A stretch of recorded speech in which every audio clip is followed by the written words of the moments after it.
этот учебный год мы завершили успешно.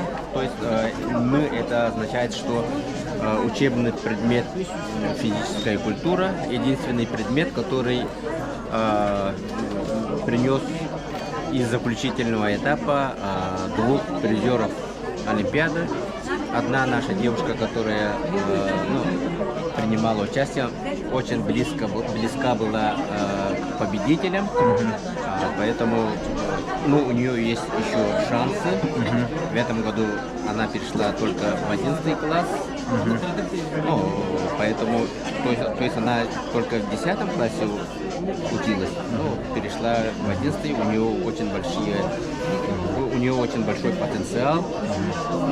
Пользуясь случаем, я хочу поблагодарить Малую академию наук, то, что нас поддерживает, не только нас, но вообще все предметы, все дополнительное образование, олимпиадное движение, и в том числе наш предмет физическая культура.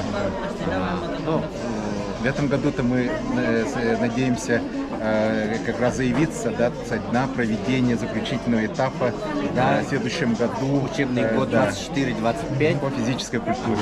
Как раз 10 лет тому назад заключительный этап проходил у нас в нашей республике.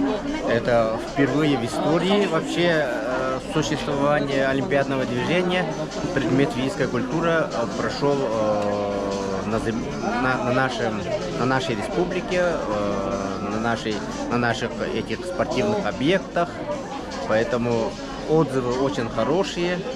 И вот с начала, то есть с 99-го года наш предмет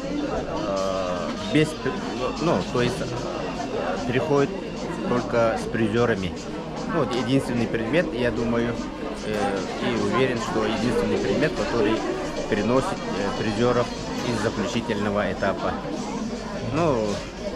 Желаю нашим олимпиадникам, нашим талантливым детям успехов, удачи и процветания.